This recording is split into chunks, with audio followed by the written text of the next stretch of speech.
मेरे प्रिय कैडेट्स, आप सभी को नमस्कार। आज हम पाठ संख्या 9 का जो इसका शीर्षक है दिल्ली, इसके अंतर्गत पिछले वीडियो में दिल्ली के विभिन्न स्थानों में से लाल किला और कुतुब मीनार का अध्ययन किया, उसका विस्तृत अध्ययन किया। अब हम जो है अगला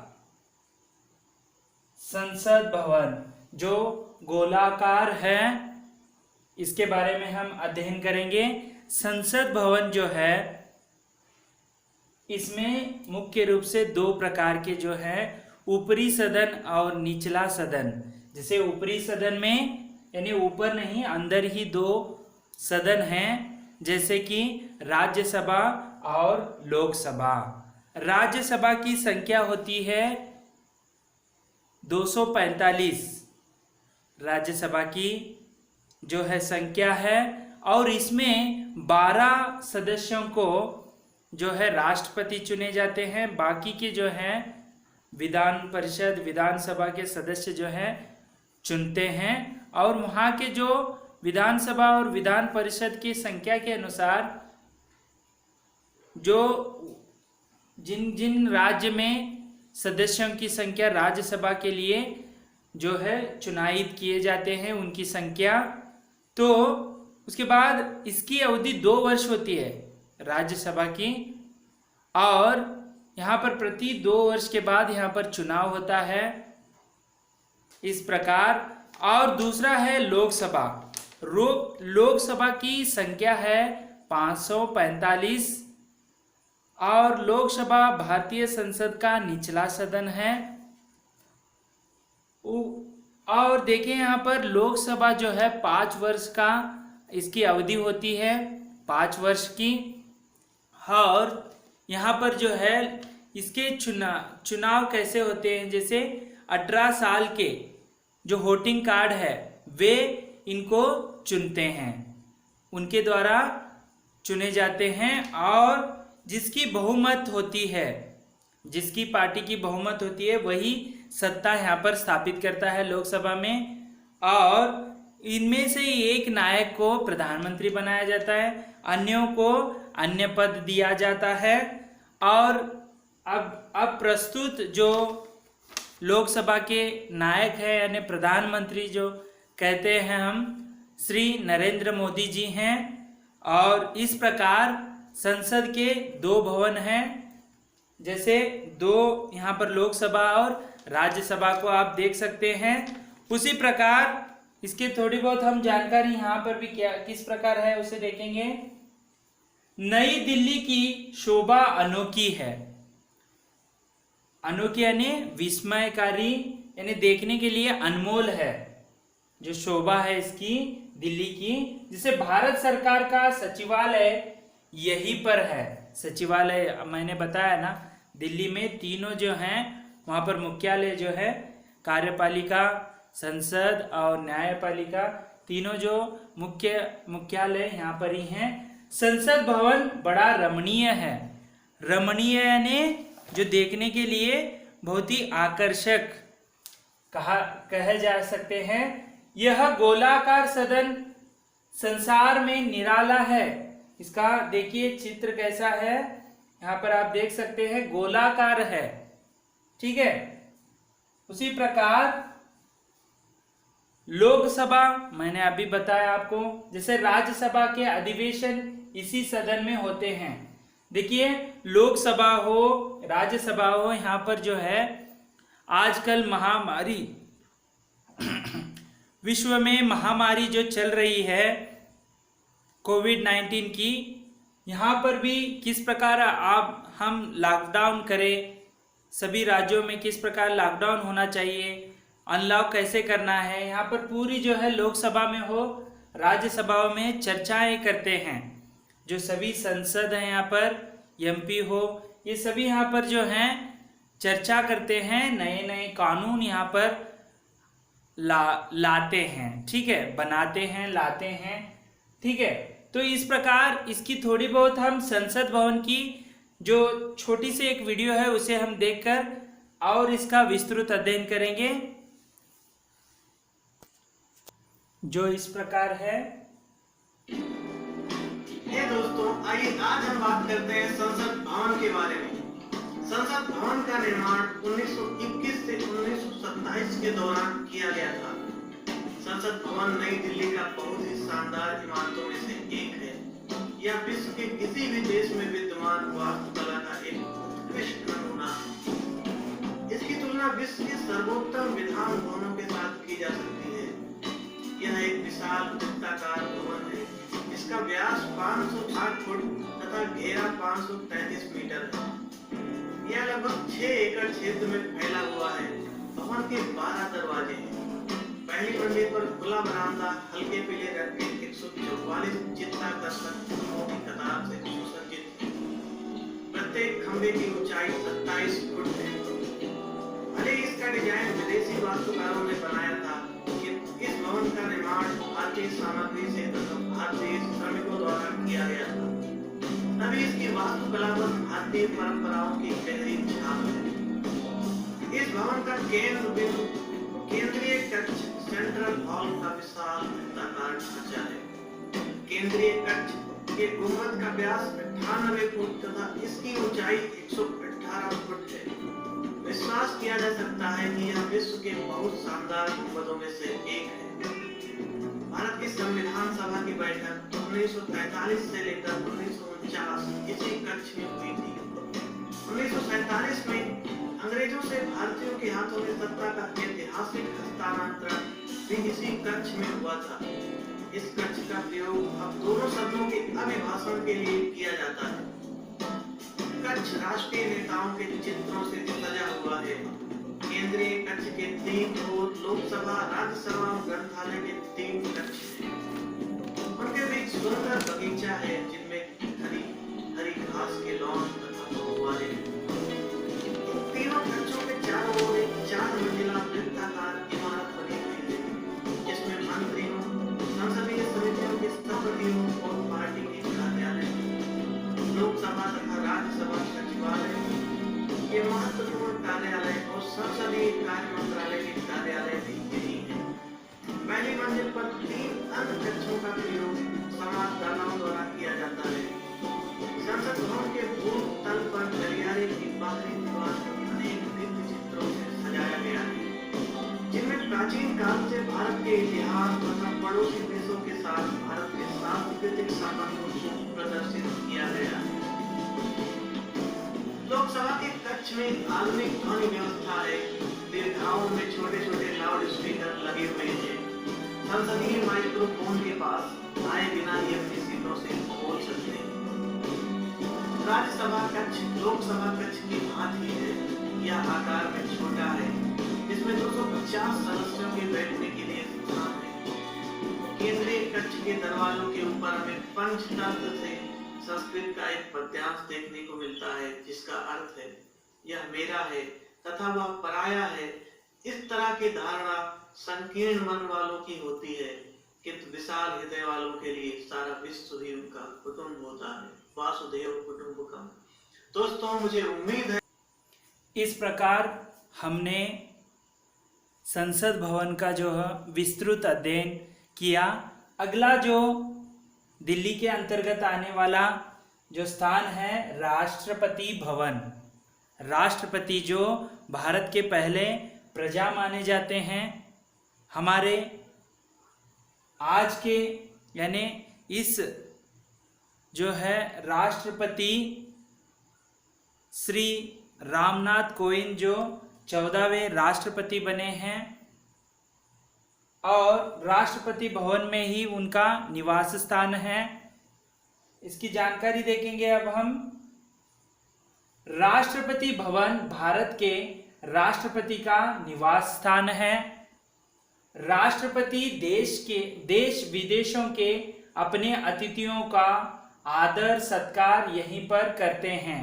देखिए ये चित्र जो है राष्ट्रपति भवन का है और यहाँ पर जो है राष्ट्रपति जो देश विदेश से जो आते हैं अतिथियों का आदर सत्कार यहीं पर किया जाता है। अतिथि जैसे हमारा एक सूक्ति है, जैसे अतिथि देवो भव, अतिथियों जैसे भगवान का रूप होता है, उनको यहाँ पर आदर और सत्कार सम्मान के रूप में यहाँ पर यहीं पर किया जाता है। और ये भी आपको पता होगा, जो भी बड़े बड़े पुरस्कार हैं राष्ट्रपति द्वारा दिए जाते हैं, ये इसी भवन में आयोजित किया जाता है। देखिए, राष्ट्रपति का कार्यालय भी इसी भवन में है। राष्ट्रपति का जो कार्यालय है इसी भवन में है। इस भवन के एक और भाग में वस्तु संग्रहालय भी है। वस्तु संग्रहालय जो वहाँ पर संग्रह किए गए हैं, पुराने जो वस्तुएं हैं वहाँ पर संग्रह किए गए हैं, उसमें कई अमूल्य प्राचीन वस्तुओं का संग्रह है। देखिए, देखने लायक है राष्ट्रपति भवन। वहाँ पर वस्तु संग्रहालय भी जो है अमूल्य अत्यमूल्य जो है प्राचीन वस्तु वहाँ पर मिल जाते हैं। इस प्रकार जो राष्ट्रपति भवन है, इसका भी एक छोटा सा वीडियो मेरे पास है, उसे देखेंगे। और जो अंदरी जो भीतरी का जो किस प्रकार ये है और किस लिए जब राष्ट्रपति भवन को यहाँ ही क्यों बनाया, इसका इतिहास हम अभी जानेंगे इस वीडियो के जरिए। भूतकाल में देखा तो भूतकाल कुछ यूं है कि अंग्रेजों के जमाने में भारत की राजधानी कलकत्ता हुआ करती थी, लेकिन अंग्रेज भारत की राजधानी कहीं और मध्य में शिफ्ट करना चाहते थे, जिससे संचालन आसानी से हो सके, और उस स्थान के लिए दिल्ली को चुना गया। उस वक्त कलकत्ता में भारत के ज्यादातर अमीर लोग रहते थे, लेकिन उसका कोई ऐतिहासिक महत्व दिल्ली जितना नहीं था। जबकि दिल्ली का दबदबा उस समय कलकत्ता जितना नहीं था, लेकिन वो भारत के मध्य में थी और सालों पहले भारत की ऐतिहासिक राजधानी हुआ करती थी। इसलिए दिल्ली को अंग्रेजों ने नई राजधानी के लिए चुना। तब लाल किले के चारों ओर मुगल समय का दिल्ली बसा हुआ था और मुगल साम्राज्य तो कब का खत्म हो चुका था। अंग्रेज चाहते तो उस पुरानी दिल्ली को भारत की राजधानी बना सकते थे, लेकिन अंग्रेजों को अपने लिए सेकंड हैंड राजधानी मंजूर नहीं थी और उसलिए वो अलग और आलीशान नई कैपिटल बनाना चाहते थे, जिसके चलते उन्होंने राष्ट्रपति भवन का निर्माण करवाया। राष्ट्रपति भवन को बनाने का कॉन्ट्रैक्ट इंग्लैंड के मशहूर आर्किटेक्ट एडविन लुटियंस को दिया गया। तब भारत विभाजन नहीं हुआ था और 43,31,000 स्क्वायर किलोमीटर वाले इतने बड़े देश के कैपिटल का आइकॉनिक सिंबल राष्ट्रपति भवन बनाने का ये चांस लुटियंस के लिए किसी बड़े अचीवमेंट से कम नहीं था। 15 अप्रैल 1912 को लुटियंस इंग्लैंड से भारत आए और राष्ट्रपति भवन के निर्माण का कार्य शुरू किया। ब्रिटेन के चक्रवर्ती साम्राज्य का सबसे बड़ा क्षेत्र भी उस समय भारत था, इसलिए भारत के इस कैपिटल के राष्ट्रपति भवन का निर्माण देखने वाले को जीवन भर याद रहे उस तरीके से बनाना था, जिसके लिए ल्यूटियंस ने बहुत मेहनत की। वो भारत में अलग अलग जगह पर घुमा, कई तरह के पत्थरों का निरीक्षण किया। उसने गर्मी में, ठंडी में और मौसम के हर उस बदलाव को देखकर उस चुनिंदा पत्थर को राष्ट्रपति भवन के लिए नियुक्त किया। 5,000 से भी ज्यादा लोग इस काम में जुड़ गए, जिनमें से 3,000 तो पत्थर को काटने वाले थे। राष्ट्रपति भवन के निर्माण कार्य के शुरू होने के कुछ 1.5 साल बाद ही 1914 में पहला विश्व युद्ध शुरू हो गया, जो 1918 तक चला और उस वक्त के दरमियान भवन के निर्माण कार्य को रोकना पड़ा। लेकिन पहला विश्व युद्ध पूरा होने के बाद ही फिर से इस कार्य को शुरू कर दिया गया। निर्माण की कार्यवाही बहुत लंबे समय तक चली। कुल मिला के 17 साल बाद सन 1929 में राष्ट्रपति भवन बन के समाप्त हुआ। इस पूरे कार्य के लिए उस वक्त 11,53,000 पाउंड का खर्च हुआ। अगर आपके मन में ये प्रश्न है कि इस पूरे निर्माण कार्य के लिए इंग्लैंड के आर्किटेक्ट ल्यूटियंस को कितना पैसा मिला, तो यूं तो अगर उसने जो कार्य किया था उसके मुताबिक उसको इस पूरे निर्माण खर्च का 10% हिस्सा मिलना चाहिए। लेकिन आपको ये जानकर हैरानी होगी कि जिस आर्किटेक्ट ल्यूटियंस ने भवन के निर्माण के लिए अपने 17 साल दे दिए और उतने साल में उसका कई बार इंग्लैंड से भारत और भारत से इंग्लैंड रिपोर्टिंग के लिए आना जाना पड़ा और पूरी मेहनत और ईमानदारी के साथ जो निर्माण किया, उस पूरे कार्य के मिले उसको महज 5,000 पाउंड। पूरे 17 सालों के 5,000 पाउंड को अगर महीनों में डिवाइड करो तो उसकी मंथली सैलरी कुछ 25 पाउंड भी कम हुई। इतनी कम मजदूरी के बावजूद भी ल्यूटियंस को कोई अफसोस नहीं हुआ, क्योंकि उसको ये बात की खुशी थी कि उसने कड़ी मेहनत से भारत के बेनमून और आलीशान राष्ट्रपति भवन का निर्माण किया है। आखिर 23 जनवरी 1931 को राष्ट्रपति भवन का ओपनिंग डे रखा गया, जहां पर बड़े भव्य उत्सव का आयोजन किया गया। देश विदेश से कई बड़े मेहमानों को बुलाया गया। वाइसरॉय लॉर्ड इरविन ने ये महफिल सजाई थी। इरविन के साथ कई सारे अंग्रेज अफसर भी मौजूद थे। इन सब में आर्किटेक्ट ल्यूटियंस भी था, लेकिन वो अकेला था। इरविन अपने अफसरों के साथ बातचीत में व्यस्त थे, तभी ल्यूटियंस भवन के बाहर निकल गया और गुलाबी पत्थरों को बड़ी नजाकत से चूम कर वहां से अलविदा हो गया। और वाइसरॉय इरविन को मिले बिना ही ल्यूटियंस हमेशा के लिए अपने देश इंग्लैंड चला गया। उसके बाद इरविन भले ही राष्ट्रपति भवन के रहने के लिए अभिमान करता रहा हो, लेकिन 16 साल बाद इस इमारत को स्वतंत्र भारत को हमेशा के लिए हैंडओवर करने का दिन आया, जो था 15 अगस्त 1947। आजादी से पहले भवन का नाम वाइसरॉय हाउस था और आजादी के बाद उसका नाम गवर्नमेंट हाउस कर दिया गया। आजादी के बाद भवन में वाइसरॉय के बदले गवर्नर जनरल रहा करते थे।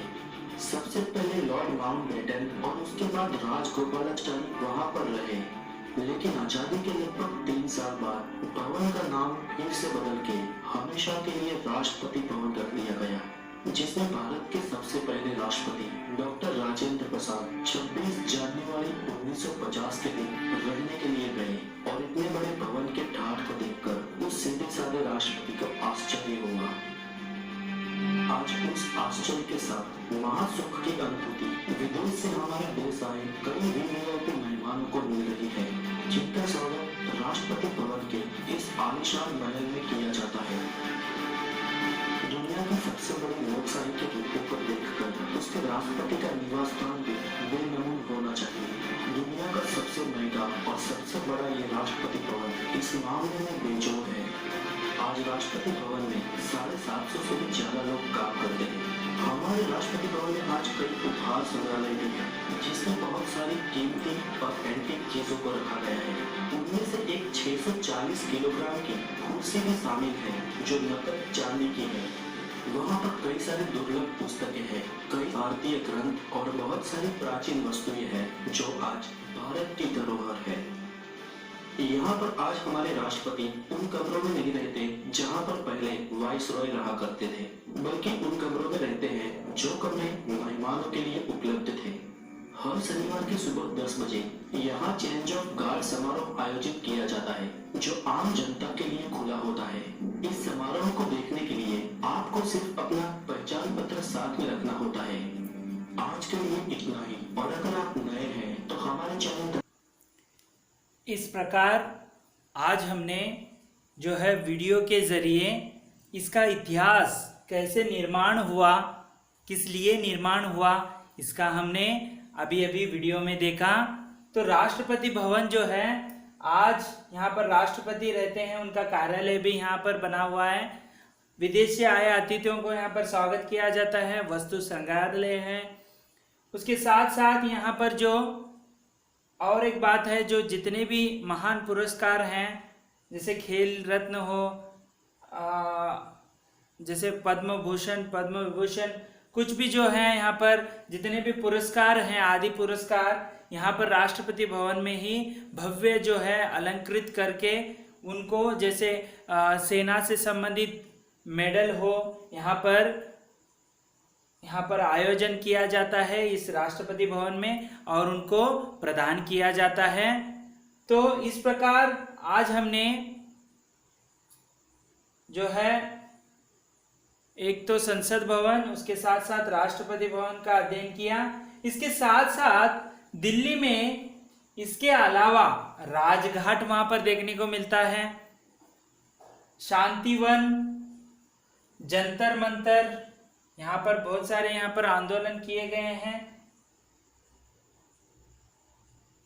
कनॉट प्लेस, उसके बाद बिरला भवन, लक्ष्मी नारायण का मंदिर आदि अनेक जो दर्शनीय स्थान जो हैं दिल्ली में आपको देखने के लिए मिलेंगे। आपको यदि समय मिल गया, यदि आप छुट्टियों में एक बार दिल्ली को जाकर आइए, वहाँ पर जो देश की राजधानी है, वहाँ पर जो देखने ऐतिहासिक स्थल हैं और इन सारे जो स्थलों को आप एक बार देखकर आइए। इस प्रकार जो है दिल्ली के जो विस्तृत अध्ययन में हमने एक तो लाल किला, दूसरा कुतुब मीनार, कैसे उसका निर्माण हुआ, किसने उसे निर्माण किया, उसके साथ साथ संसद भवन जो यहाँ पर राज्यसभा जो ऊपरी सदन है, लोकसभा जो निचला सदन है, उसका अध्ययन किया। उसके बाद हम जो अंतिम है राष्ट्रपति भवन, जो हमारे जो प्रस्तुत राष्ट्रपति श्री रामनाथ कोविंद 14वें राष्ट्रपति माने जाते, उनके भवन में क्या क्या कार्य होते हैं उससे आपने देखा। उसके साथ साथ यहाँ पर राजघाट, शांतिवन, जंतर मंतर जो आदि हैं, यहाँ पर बिरला भवन, लक्ष्मी नारायण मंदिर, ये सभी जो हैं यहाँ पर विभिन्न स्थान जो हैं आप देख सकते हैं। दिल्ली बहुत ही शानदार है, देखने के लिए ऐतिहासिक स्थल हैं।